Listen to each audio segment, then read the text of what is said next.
नमस्कार, मैं आनंद राज त्रिपाठी और आनंद भाव फैमिली में बहुत बहुत स्वागत है।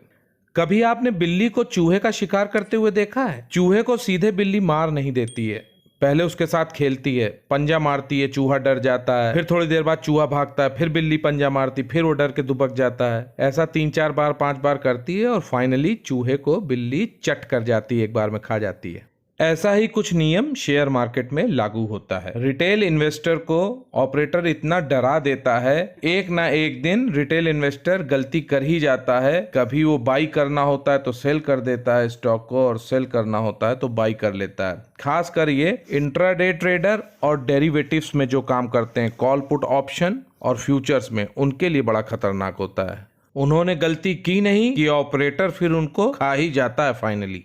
और यही बात कल 18 जनवरी को हम लोगों को देखने को मिली। निफ्टी अपने हाई से 200 पॉइंट्स का गोता लगाती और आज 19 जनवरी को निफ्टी 250 पॉइंट यानी 250 पॉइंट्स बढ़कर 14,521 पर बंद होती है। और यही हमको बैंक निफ्टी में देखने को मिलता है। बैंक निफ्टी पहले खुलती तो हाई पर है 32,441 पर, और फिर वहां से 800 पॉइंट का गोता लगाती है और 31,650 का लो बनाती है और 31,811 का क्लोजिंग देती है। और आज क्या हुआ 19 जनवरी को बैंक निफ्टी में? आज उसने 650 पॉइंट की 650 पॉइंट्स की बढ़त दिखाई और 32,424 पर बंदी दी। देखने में तो आपको यहाँ 800 पॉइंट लग रहे हैं कि 800 पॉइंट 600 पॉइंट की वोलेटिलिटी, लेकिन ऑप्शंस में देखिए, मार्केट कैश से नहीं चलता है, फ्यूचर से चलता है। फ्यूचर में जो काम होता है, फ्यूचर एंड ऑप्शन में, डेरिवेटिव्स में जो काम होता है, उससे मार्केट का अप डाउन पता चलता है। रिटेल इन्वेस्टर तो कैश में बहुत थोड़ा सा काम करते हैं, कैश का बहुत ज्यादा वॉल्यूम ही नहीं होता, वॉल्यूम फ्यूचर का ही होता है। और फ्यूचर में, ऑप्शन में आप इस बात से अंदाजा लगा सकते हैं कि 32,000 का कॉल कल जो 1,000 रुपए का एक दिन पहले था, वो कल 500 रुपए बिक गया।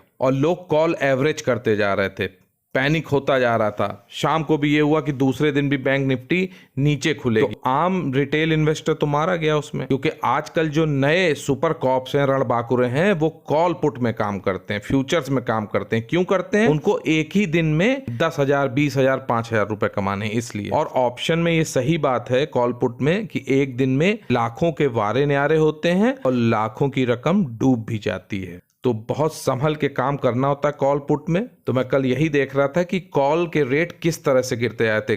बराबर ऑपरेटर कल कॉल बेचता चला गया और लोग एवरेज करते चले गए। शाम को डर के फिर उसको स्क्वायर ऑफ करके गए कि ऐसा ना हो कि दूसरे दिन मार्केट गिरे। आज क्या किया ऑपरेटर ने? आज ऑपरेटर ने बैंक निफ्टी का ऑप्शन खरीदने का मौका ही नहीं दिया, आज नीचे से बढ़ाना शुरू कर दिया।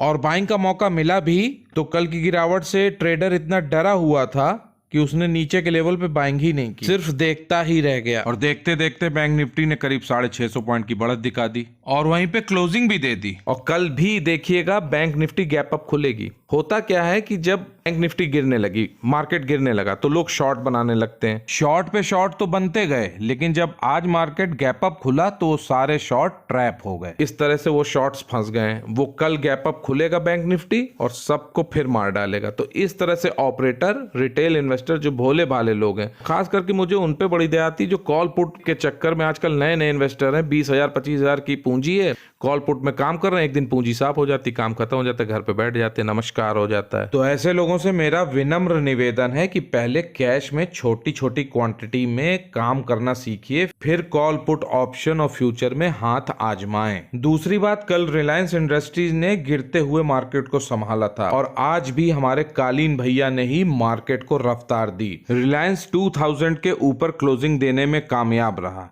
2016 की क्लोजिंग दी है और कल मुझे लगता है कि रिलायंस 2065 का लेवल दिखाएगा। बहुत बढ़िया रहा तो 2085 के लेवल तक जा सकता है। जो हम लोगों ने 1900 और 1950 के प्राइस पर रिलायंस के शेयर बाई किए थे, उन सब शेयरों में कल हम लोग 100% प्रॉफिट बुक कर लेंगे 2085 तक। मैंने कहा है कि अभी 90% सिर्फ वॉच करना है मार्केट को, 10% काम करना है। तो देखते रहिए मार्केट को, वॉच करते रहिए किस तरह के मूवमेंट निफ्टी दिखा रही है। काफी वॉलेटिलिटी रहेगी, ऊपर भी जाएगी सडनली और नीचे भी आएगी, क्योंकि निफ्टी के गिरते ही लार्ज कैप में भी बिकवाली आने लगती है और साथ ही साथ मिड कैप में भी बिकवाली आ जाती है। तो हम लोग को थोड़ा समझदारी दिखानी है और हड़बड़ाहट नहीं दिखानी है। अपने रेट पर आएगा तो चीजें खरीदेंगे। जैसे आलू के ठेले पे जाके सब्जी खरीदने जाते हैं आप लोग, बार्गेन करते हैं, तो अब हम लोग बार्गेन करके अपने स्टॉक्स को खरीदेंगे। आज तो मार्केट के सारे सेक्टर हरे निशान में थे। Auto, IT, pharma, FMCG, metal, realty, infra, consumption, service, PSU सभी हरे में चल रहे थे। निफ्टी के भी 50 स्टॉक्स में से बस 5 ही लाल निशान में थे, जिसमें टेक महिंद्रा, आईटीसी, विप्रो, और विप्रो देखिए अभी 430 पर चल रहा है। मुझे लगता है 410 का लेवल भी टेस्ट करेगा। तो प्रॉफिट हो रहा हो तो जरूर बुक कर लीजिए। ब्रिटानिया और महिंद्रा एंड महिंद्रा ये लाल निशान पर दिखाई पड़ रहे थे। टाटा मोटर में भी 260-62 तक प्रॉफिट बुक कर लीजिए। एक बार नीचे 240 आएगा। तो ये आज की आफ्टर मार्केट समरी रही। बाकी मेरा टेलीग्राम चैनल ज्वाइन कर लीजिए, मैं उस पर अपडेट करता रहूंगा जैसा भी आगे हम लोग को करना होगा। कल ही मैंने टेलीग्राम पे आप लोग को पॉडकास्ट के थ्रू बैंक 20 में बाइंग करने के लिए कहा था। 320 के लेवल पे जिन्होंने बैंक 20 को बाई किया है, आज उसका रेट 326.80 पैसा था, यानी कि लगभग एक दिन के अंदर ही 2% का स्विंग ट्रेड दिया है। कहा मैं महीने में 2% की बात करता हूँ अर्निंग की, और एक दिन में बैंक 20 ने 2% का रिस्क फ्री मुनाफा दिया है, वो भी सेफ्टी के साथ। वीडियो में कही गई मेरी बातें आपको पसंद आई हो तो प्लीज लाइक करके इंकरेज करिए। अपने इष्ट मित्रों को मेरा ये वीडियो जरूर शेयर कीजिए, और हाँ, चैनल पर अगर पहली बार आए हैं तो आनंद भाव चैनल को जरूर सब्सक्राइब करिए। बेल आइकन को प्रेस करना मत भूलिए, जिससे आपको लेटेस्ट वीडियो की जानकारी मिलती रहे। आज के लिए इतना ही। नमस्कार।